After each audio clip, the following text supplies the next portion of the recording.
탈레반이 장악한 아프가니스탄의 상황이 좀 심상치 않습니다. 8월 15일 날 네. 탈레반이 카불을 점령하고 또 미군은 8월 30일 날 철군을 했습니다. 아프간은 지난 40년 동안 제국들이 거쳐가던 곳이었어요. 그런 역사를 보면 아프가니스탄은 또 다른 예측할 수 없는 미래 속으로 들어가지 않는가. 아프가니스탄은 이슬람이 강하냐 부족의 가치가 강하냐를 봤을 때 훨씬 부족의 코드가 강합니다. 탈레반도 마음대로 할 수는 없다. 지금은 일반 국민들도 자유를 많이 느꼈다 보니까 카불에 있는 여성들조차도 데모에 나오고 목소리를 내는 1951년에 이제 미국 장로교 선교사가 가서 선교를 하긴 했지만 이게 잘 안 됐어요. 아프가니스탄은 굉장히 드라마틱하고 기적적인 역사들이 많은 선교 초기였다.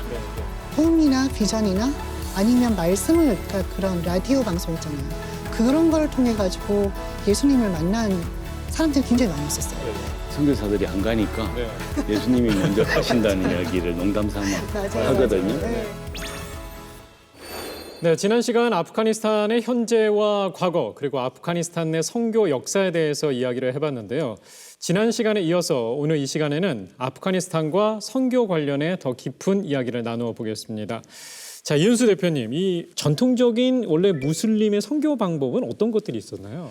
이제 초기 선교사들이 이제 어떤 루트로 들어가는가 하면 이제 그 동인도 회사, 네.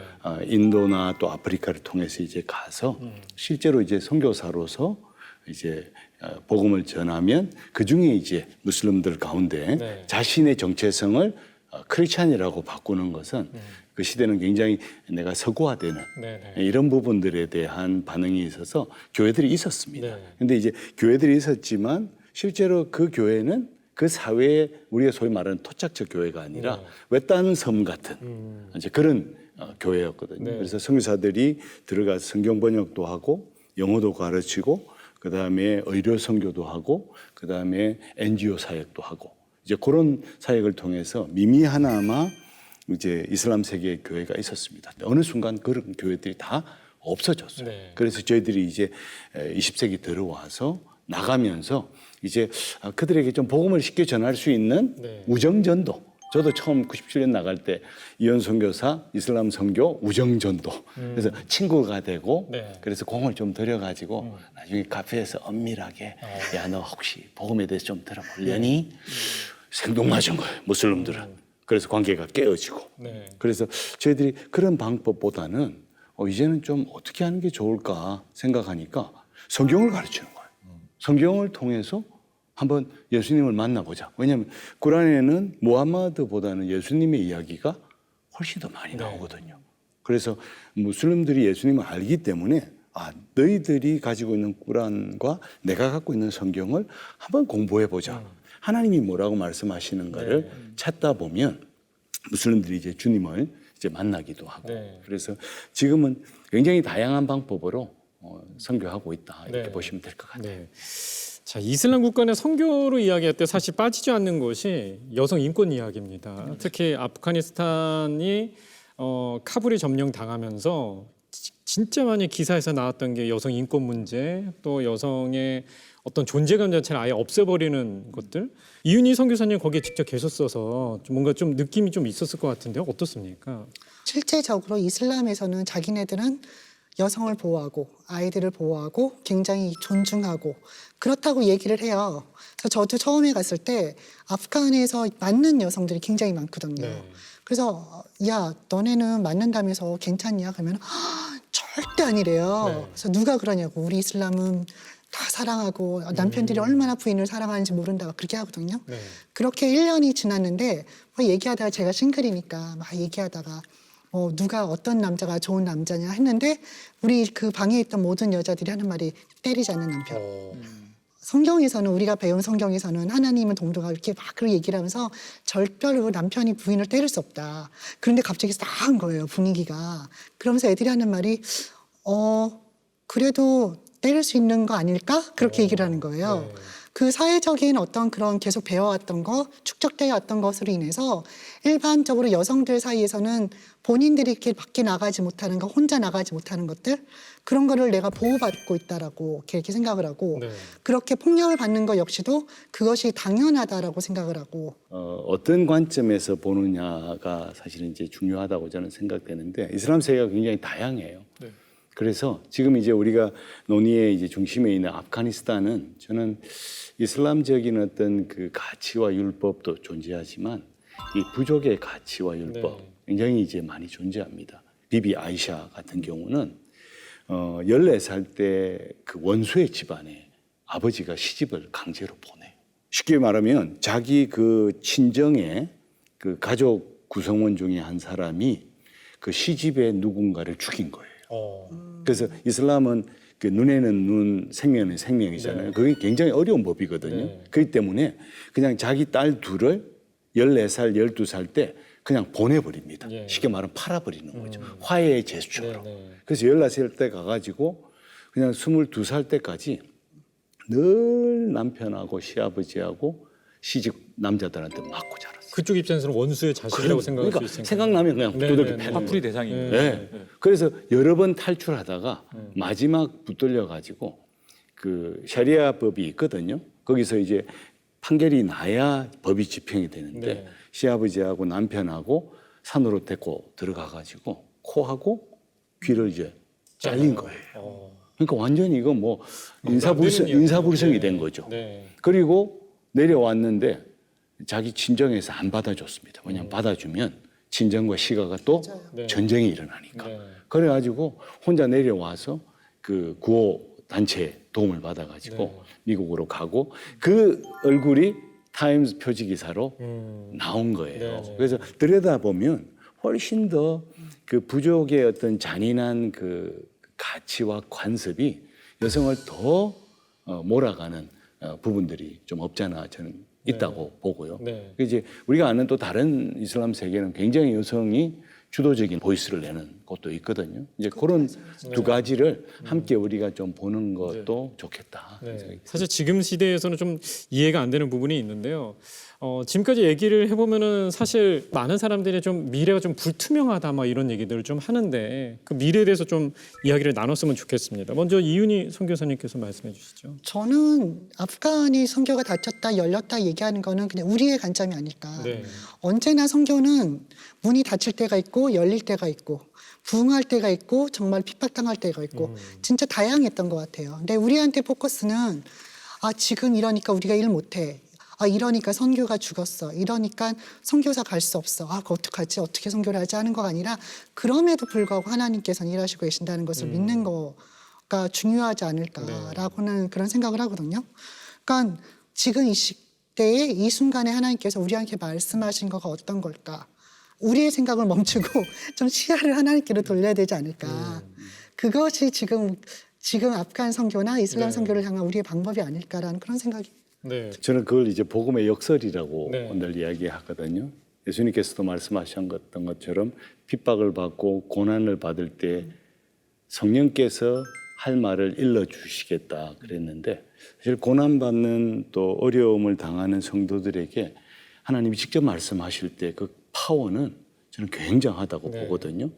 한 3,000명에서 5,000명 정도 거루터기 같이 남아 있는데 저는 이분들이 배신할 거라고 좀 믿지 않습니다. 왜냐하면 우리 선교사님들도 진정성이 있었고 그리고 믿는 사람들도 복음의 진정성이 있기 때문에 그러나 이제 관건은 그분들이 고난 속에서 어떻게 하나님의 음성을 들을 거냐. 그러면 그분들이 일어나면 아프간인에게 복음을 전할 수 있습니다. 그러면 우리가 상상하지 못했던 놀라운 복음 돌파가 10년, 네. 20년 후에 아프가니스탄에 열렸을 때 네. 이렇게 많은 그리스도인이 있었나. 깜짝 놀랐겠죠. 깜짝 놀랄 수 있어요. 전 그때를 기대합니다. 네. 어떻게 보면 하나님을 알게 되는 게 외부 사람에서 알게 되는 것도 중요하지만 그 나라 안에서 움직이는 게 훨씬 더 강하게 움직이는 거잖아요. 그래서 사실 저희 뷰리지에서 선교 관련해서 사실 좀 많이 다뤘습니다. 뭐 의료 선교도 있었고요. 그때마다 이제 오셨던 분들이 많이 말씀하시는 게 선교가 지금 코로나 때문에 닫혀 있으니까 국내에 있는 많은 사람들이 어떻게 보면 선교일 수 있다. 외국의 사람들이. 그래서 국내 선교에 대해서도 저희가 좀 이야기를 좀 나눠야 될 것 같은데 목사님께서는 어떻게 보십니까? 저는 아까 이제 난민 얘기하셨잖아요. 그러니까 사실은 난민들 속에 복음이 굉장히 확산이 되고 있습니다. 네. 대표적으로 이라크 난민들이 그랬고요. 또 시리아 난민들이 현재도 계속 많이 복음을 듣고 있고 아프간이나 또 이란 난민들도 아프간 난민들이 사실은 이게 탈출하면서 터키나 그리스 거치면서 복음을 많이 듣고 아프간 교회들이 생겨났어요. 그래서 저는 디아스포라 교회들이 또 자기 본국을 복음화하고 복음을 전하는 귀한 일꾼들을 쓰임 받고 있습니다. 네. 그래서 한국에 와 있는 이 아프간 사람들 지금 기존에 와 있던 한 400여 명 학생이나 여러 관계자로 와 있던 분들이 본의 아니게 난민이 돼버렸고요. 네. 그다음에 지금 이번에 380명 와서 지금 한 800여 명의 아프간 분들이 한국에 체류하고 계세요. 예. 저희가 이분들을 한국 교회가 어떻게 품느냐에 따라서 저는 아프간의 선교가 또 향후 달라질 거라고 믿습니다. 네, 네. 와 있는 동안 저희가 정말 진정성 있게 아까 우리 대표님 말씀하신 거 되게 중요한데 진정성 있게 그분들을 접대하고 또 환대하고 복음을 나누려는 우정을 또 쌓고 또 복음을 나누고 그럴 때 변화될 거라고 저는 확신합니다. 네. 많은 사람들이 그 또 언론에서 얘기하는 것이 난민이냐. 이분들은 난민들로 인정된 게 아니고요. 네. 이제 우리 정부에서 기여자로서 공로자로서 인정했기 때문에 비자 타입이 달라요. 그래서 네. 법무부에서 이미 F2라는 그래서 체류가 자유롭고 취업이 자유로운 네. 난민들은 보통 이제 G1 비자, G1-5나 G1-6 비자를 받거든요. 네. 근데 이제 그거는 이제 보통 3개월이나 6개월마다 또 신청해야 되고 이렇게 또 검사 받아야 되고 만약에 리젝트 되면 또 출국해야 되고 굉장히 까다롭습니다. 네. 근데 이번에 들어온 분들은 그래서 난민으로 아예 하지 않고 네. 더 상위 개념의 이제 기여자, 공로자로서 대우를 해주기 때문에 그리고 이번에 들어온 분들이 대부분 진짜 정부 관계에서 일을 했기 때문에 영어나 이게 좀 엘리트 그룹들이세요. 그런데 이제 사회적으로 시민의 입장에서는요. 예를 들어서 이제 예멘 난민이나 이 아프간 난민 말고 정말 체류를 목적으로 불순한 목적으로 하는 사람들이 있어요. 그거는 이제 정부 차원에서나 시민 단체 차원에서 분명히 엄격하게 대응할 필요가 있다라고 생각을 합니다. 네. 저는 그 이민자들이나 난민들의 입장에서 생각해 보면 바로 이곳이 내가 최종적으로 살아야 되는 곳인가를 끊임없이 질문하게 된다는 거예요. 그런 맥락에서 저는 한국은 마지막까지 살아야 되는 곳은 아니다. 이런 좀 제 개인적인 결론이 사실 있고요. 그리고 이제 분쟁 지역에 있다 보니까 실은 자기 나라가 안정되면 우리 한국 같으면 돌아갈 선택을 할 수 있는 상황이 된다는 거죠. 미국이나 네. 유럽 같은 경우는 실제로 난민으로 대우를 받으면 굉장히 많은 혜택이 있습니다. 그렇기 때문에 안정된 삶을 살 수 있어요. 근데 우리 한국은 그런 면에서는 굉장히 취약하기 때문에 난민들은 궁극적으로 가게 될 거다. 네. 그 가게 될 때까지 우리 그리스도인들이 복음을 전한다는 생각보다는 네, 친구가 되어주는. 우리의 따뜻한 사랑을 나눌 수 있는 기회만 마련한다면 그들이 궁극적으로 가야 되는 곳에서 또 다른 복음을 들을 수 있지 않을까. 사실 한국 사람들이 타 민족에 대해서 가장 배타적인 성향을 갖고 있대요. 네, 왜냐면은 단일 민족으로 계속 살다 보니까는 어떻게 보면 난민 사역 또 다문화 사역 이런 것들이 좀 어렵게 느껴지는 것 같아요. 그래서 앞으로 이 사역, 소위 말하는 무슬림 사역에 대해서 방향을 어떻게 잡아야 될지 요거를 좀 얘기 나눴으면 좋겠거든요. 먼저 목사님께서 말씀해 사실 주시죠. 저희는 이제 온누리 M센터 안에 아랍 사람들, 또 페르시아, 이란계, 그다음에 이제 인도네시아 무슬림, 또 우즈벡 무슬림 대상으로 사실은 사역을 계속 하고 있어요. 네. 사실 한 20년 이상 저희가 그렇게 무슬림 사역을 하고 있는데 국내에 계신 분들. 네네. 그래서 저희가 관계를 맺고 아까 우리 이현수 대표님 말씀처럼 같이 놀러도 다니고 네. 집으로 초대하다 하고 치킨도 먹고. 네, 치킨 먹고. 근데 흥미로운 걸 보는데 저희가 지난 20년 동안 약 60명의 무슬림이 세례를 받았거든요. 네. 근데 집중적으로 지난 3년간 20명이 세례를 받았어요. 20명이요. 네, 제가 보면서 초기에는 정말 없었거든요. 근데 이제 신뢰가 쌓이고 관계가 쌓이니까 그래서 하나님이 지금 때를 따라서 여신다. 네. 그래서 자기네 나라에 있을 때는 이 마음이 가난하지 않거든요. 네. 심령이 가난한 자는 복이 있나니 천국이 저희 것이라고 나그네 되고 난민이 되어 보고 외국인 근로자로 있을 때 다 심령이 가난해지는데 네. 그때 사랑을 맛보니까 마음이 열리는 거예요. 네. 그리고 말씀이 들어가니까 변화되고 생각보다 이게 환상과 꿈으로 예수님 만난 친구들이 많은 거예요. 근데 그분이 누군지에 대한 구체적인 걸 잘 모르니까 물으러 와요. 성경을 보여주면 깜짝깜짝 놀래고 네. 그래서 저희는 무슬림 사역이 안 된다라는 얘기 이제는 아니다. 된다. 그리고 특별히 난민 사역을 통해 이주민 사역을 통해 많은 무슬림들이 복음을 접할 수 있다는 게 굉장히 중요한 것 같아요. 네. 저는 저희 이제 요르단에 있는 저희 병원에서 제게 이렇게 핵심적으로 하는 거는 매일 말씀을 전하고 그 맨날 이제 공식적으로 예수 영화도 매일 상영하고 제 요르단인데 그렇게 하거든요. 근데 그때 한 무슬림 분이 얘기했던 거가 너네는 물방울 같다라고 말씀을 하시더라고요. 물방울이요? 우리 네. 무슬림은 바위다. 근데 바위가 경고에도 물방울이 계속 떨어지면 그 바위가 쪼개진다는 그렇죠. 말을 네네. 태어나는 무슬림 분이 이렇게 하고 가셨었어요. 그래서 지금 여기 와 있는 난민들도 너무 이거에 막 패닉할 경우도 없지만 이거에 너무 막 신나가지고 모든 교회가 뛰어든다면 그것도 카오스가 될 것 같아요. 네. 아, 우리 교회가 정말 이 사람들을 위해서 우리가 가야겠다라고 마음 먹었다면 지금 현재 이주자 사역을 하고 계시는 교회들이 있고 단체들이 있고 그 사람들한테 그런 노하우도 듣고 어떻게 해야 되는지 어떤 방법을 가야 되는지도 들어야 되는 거가 있고 네. 그리고 가장 중요한 것은 우리가 방법으로 들어가는 게 아니라 하나님께서 나에게 주신 정말 하나님의 사랑이다. 우리가 사랑으로 이 사람들을 다가가야 된다. 그들이 알고 있는 사랑과 우리가 알고 있는 사랑은 다르잖아요. 우리가 알고 있는 조건이 없는 정말 하나님의 그 무한한 사랑이라면 그들이 알고 있는 사랑은 언제나 조건적인 사랑이었단 말이에요. 그렇다면 이것을 어떻게 우리가 정말 조건 없이 이 사람들에게 베풀까? 이 사람들이 받아들이든 안 받아들이든 그것은 하나님께서 행하실 일이고 네. 성령님께서 이들에게 역사하실 일이라면 우리의 역할은 보내주신 이 사람들에게 어떻게 하나님께서 그 사랑인 예수 그리스도를 전할까? 보여줄까? 그거가 가장 핵심이 아닐까라는 네. 저는 그런 제가 생각이 한 가지 들어요. 덧붙여서 네. 이제 저희도 사역을 하면서 개종이 목표가 아니에요. 그러니까 무슬림들을 기독교인으로 만드는 게 목표가 아니고요. 예. 예수님을 소개하는 것에 목표를 둬요. 그러니까 우리 많은 교회들은 자꾸 세례 주려고 목표를 잡아요. 그렇죠. 그럼 예. 무슬림들 입장에서도 야, 이게 이런 의도로 나를 다가오네. 그리고 지금 시청자분들도 아마 그렇게 생각했을 거예요. 네. 네, 종교를 네. 개종시키는 게 근데 목표다. 그게 아니고 네. 예수님을 소개해 주는 것에 우리는 집중할 필요가 있어요.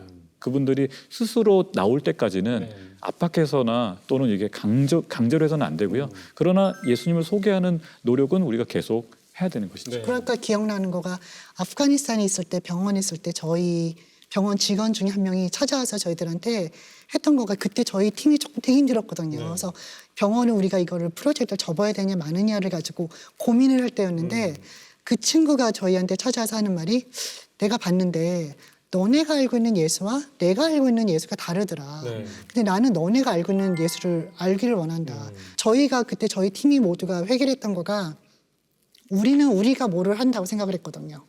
그랬기 때문에 우리 팀 안에서 이게 안 되니까 철수를 하려고 했던 거였는데 오히려 하나님께서는 너네가 아니야 나야. 그 너네 안에는 내가 나타나는 것이지 너네가 나타나는 거가 아니라는 것을 그 친구를 통해서 이렇게 해줬었어요. 그래서 네. 그거가 아마 무슬림을 향한 것이 아닐까. 네. 실제로 이제 우리 그리스도인들이 무슬림들만큼 과격해요. 네, 맞아요. 그리고 자기 종교의 자부심이 크고 네. 그러다 보니까 원치 않는데 계속 들이냅니다. 그래서 굉장히 충돌이 있고 갈등이 있어요. 네. 그래서 그 사람들이 우리의 신앙을 물어올 때까지 기다릴 수는 없을까? 그냥 묵묵히 사랑을 베풀어주고 그리고 우리가 처음에는 간증을 했잖아요. 그 간증은 내가 예수님을 어떻게 만났고 예수님 나를 어떻게 사랑하시는지를 이야기해야 되는데 아쉽게도 우리가 간증은 처음 예수 믿을 때만 해요. 근데 저는 매일 해야 된다고 봐요.